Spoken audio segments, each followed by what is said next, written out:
Okay, so there were a couple of things I wanted to talk about today, revolving around the concept of responsibility and ideas that, if you think about them, at least at least the way I've thought about them, it's almost like you could spend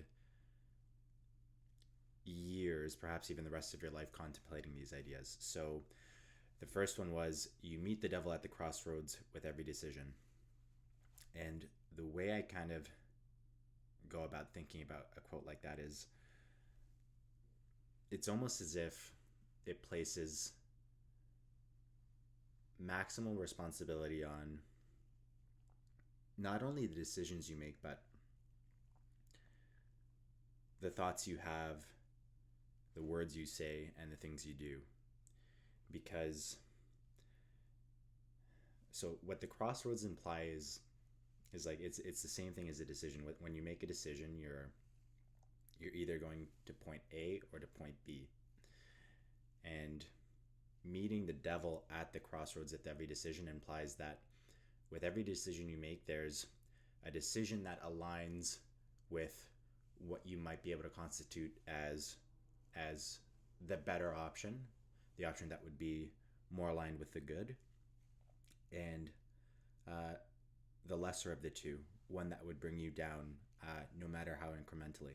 So you meet the devil at the crossroads with every decision implies that with every single thing that you do, with everything that you think about, it's either leading you upwards towards, let's say, a goal or vision that you set for yourself, or downwards, towards a place that wouldn't necessarily be as ideal, as the place that would lead you upwards. And it's a concept that I personally have found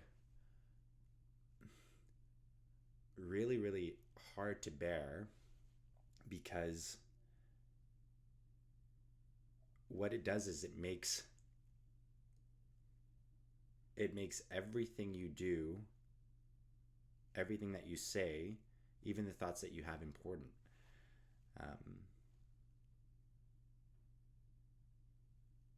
And it's almost like it's one of the highest calls to responsibility that a person can have, because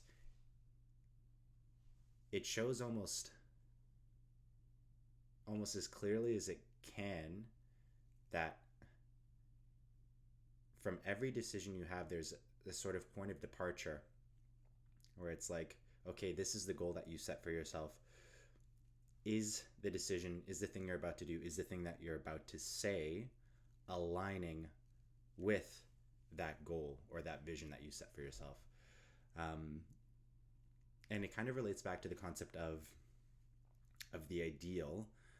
So a quote I came across was, "Your faith, whether it's fully formed or still evolving, is what sustains you through challenging times.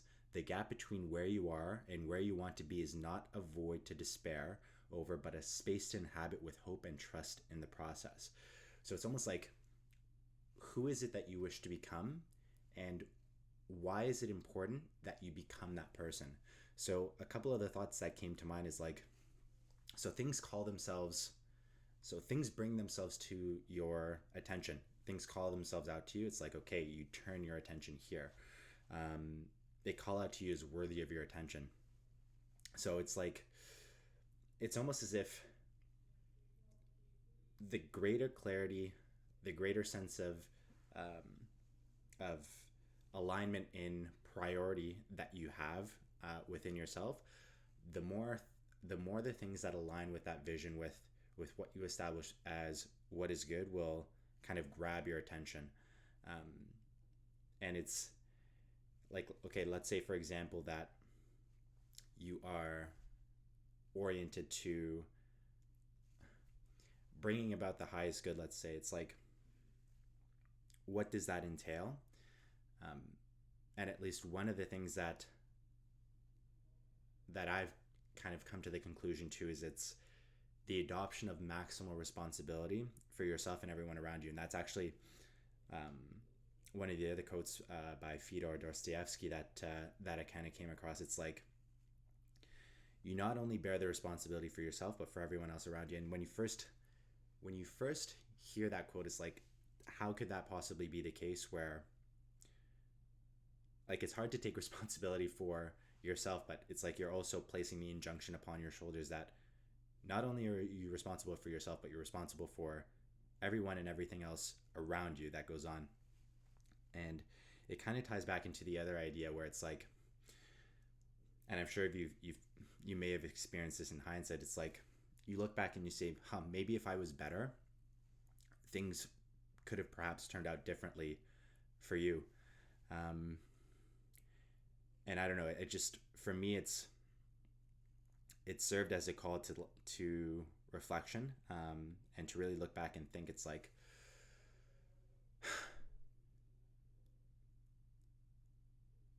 maybe I wasn't all I could have been in a situation in the past, but haven't taken the time to go back and think about, okay, it's like, you made this decision, you recognize it wasn't the best decision, maybe you lost your temper, maybe you acted in a selfish manner, maybe you let your ego get to you a little bit, um, and you see that the consequences of those, I guess you could say, lapses of judgment or lapses of control and emotion didn't lead to the best outcome. It's like, and maybe it's like, perhaps you can even go so far as to say, like, you're put in a situation where you almost did everything right, but is it possible for you to find that one small area where it's like, that you could have done better, that perhaps if you were aware of, and um, that you took upon your shoulders, might have led to a completely different outcome for the situation. And I think that's kind of what not only bearing responsibility for yourself, but for everyone and everything else is as well. It's like, is it possible for you to shift your attitude, your perspective about the circumstances that you find yourself in? And I don't know, it's like, I found it's the case that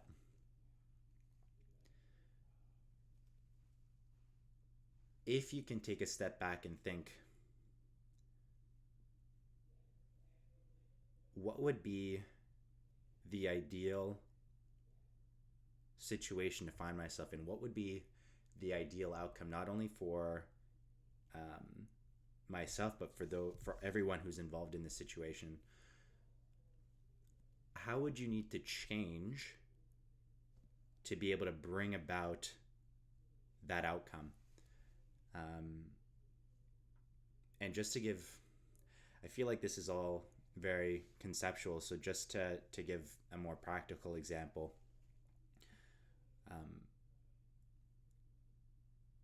there are certain classes that I run as a tennis coach where I find it a little bit more challenging to bring out the best in myself. Whether it's because the students lack concentration, or it's because I tell myself I would rather be working with other students in particular circumstances. And in those situations, it's almost like it's so easy to find yourself in a place where you start to complain, and you start to put the blame of what you feel on external circumstances, as opposed to perhaps changing your internal dialogue to say, okay, this is the situation I find myself in. It is what it is. How can I shift my thinking about this situation so not only do I feel better about it, but it's almost like changing your perspective from, okay, it's not necessarily about me in that moment. Perhaps I could feel better as a consequence of making the people I'm working with feel better. And so often is it the case that I found that that's exactly it. It's like, if you can attune your attention to making the class, like, there's a group of 4 to 6 year olds who I work with, where sometimes It could be a little bit demanding on my patience, just because there are kids everywhere doing all these different things. And it's like, okay, what are the kids there for? And like the main reason is they're there to have fun. Um, Obviously, they're there to learn tennis and to get and improve better at the skill, but they're 4 to 6 year olds. And it's not necessarily like they have the largest attention spans in the world. So it's like, what can I do on my end to make sure that these kids are there, that they are having fun, that they are learning something, hopefully. Um, and it's like, if you can get the kids having fun, your mood as a consequence, at least I found personally, lightens dramatically. Um, so it's the reason I give that example again is just to kind of shed light on taking responsibility for the situation instead of complaining, and putting the burden on other people's shoulders. Um, so and it aligns back to the idea of, again, if you were better, perhaps things would have been different for you, because I feel it's so often the case that people are very hard on themselves because of past mistakes that they burden themselves with. So another example that from my own experience, um, it's often the case that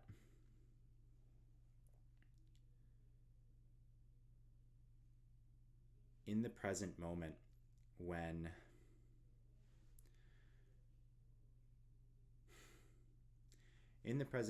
when a situation presents itself that makes you recall elements of your past where you've recognized that you didn't act in the way you would have wished to act. I find that personally it can be a hard process to walk through, because you find yourself asking yourself questions. It's like,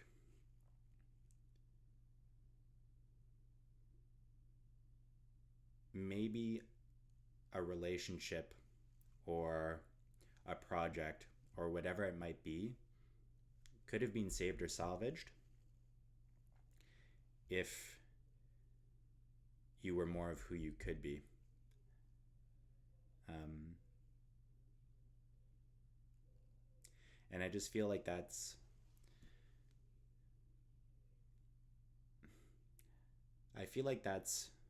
a responsibility that's attendant on a person's shoulders, um, to try to work about bringing about that ideal within themselves. Um, and again, I think that that just ties into the idea of you not only bear the responsibility for yourself, but for everyone else.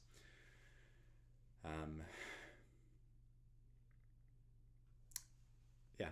So there were a couple other things that I wanted to talk about, and it continues to tie in with the idea of responsibility. Um, so I asked myself the question. I said, what are you oriented towards? So, as an example, like, let's say it's bringing about the highest good. So then I asked myself the question, what might that entail? And I said, adopting maximal responsibility for yourself and everyone around you, understanding that each decision you make has its attendant consequences. So what I found is that with each passing day, whether it's with your interactions with others, whether it's from your own personal reflections that you have, whether it's from the material you read in a book, or in a lecture, or the YouTube videos you watch, whatever it might be, things call themselves out to you as worthy of your attention. Going back to that idea, so they beckon your attention, and it almost serves as a call to add a layer of complexity to your conceptualization of the ideal, let's say. And to tie this in with another idea that I've kind of been thinking about a lot over the last few weeks, is the idea of the biblical account of Jacob's ladder, where you could almost kind of view heaven as the place that is perfect, but that is forever getting better. So it's almost as if it's an ever receding ideal the closer you get to it. So I found that over the course of the years, I've gone through the process of setting goals for myself, of setting certain ideals that I wish to strive towards. And an ideal is something that you haven't necessarily become, almost by definition, because it's the ideal, it's the pinnacle, and it's like you can't tell yourself that you're the pinnacle because I mean, you see the way you act, you can gauge when you are kind of deviating from the path, when you might be making a decision that doesn't go upwards but that goes downwards instead. And at least I found that over the course of initially setting a goal of where it is you want to go to, I feel like that's the first step towards a person being able to progress, because you need that kind of vision to be able to guide each one of those decisions. But it's like, okay, you have that ideal, that vision that you want to get to. You start your journey along that path towards the ideal. And it's along that path, it's along the steps that you take along your journey, that it's almost as if just tying right back into Jacob's ladder, that ideal that you originally set for yourself constantly shifts and oscillates, because you're able to learn, and because you're able to improve. The layers of complexity that kind of encapsulate your ideal shift, they change, and the fact that that ideal is almost like it's always going away, I found can be pretty intensely psychologically demanding, because it's almost as if, like, it's very easy to fall into the pitfall of saying, I've never accomplished my goal. But I don't necessarily know if that's the best way to kind of look at the situation, because it's in hindsight that you can look back and say, okay, this is where I started here. I said about going to this place here. Now, along the journey, along the ups and downs that have led me there, I got there. So I actually may have actually accomplished the goal that I set out to accomplish initially, but because along that pathway, these other things, these other opportunities, these other layers of the ideal presented themselves to me, that original idea of the ideal, where it's like, okay, you're here and you had this initial idea, so you had this idea here of the ideal, because you still recall that initial thought of, okay, I set the ideal for myself, because that's constantly shifting and oscillating, it's almost as if you've never gotten there. And that's kind of the point where you're never quite going to get to that ideal, but it's like, okay, can you look back on the day before and say, although I might never get there, am I making progress? Along the way, have I hit my checkpoints of what once was my ideal? Um, and I think if you're able to go back on the goals that you had set for yourself in the past and say, it's like, okay, yeah, I have hit these other goals, and if the goals that you set for yourself along that way, you can see the good that they've brought about in your life. It's like, okay, man, you're on the right track. um, it's like, keep going, keep working. So yeah, those were some of the ideas that I had wanted to share concerning responsibility. Ultimately, I mean, that's ultimately what the discussion was about. Um, yeah, and I guess perhaps I'll leave the discussion off with,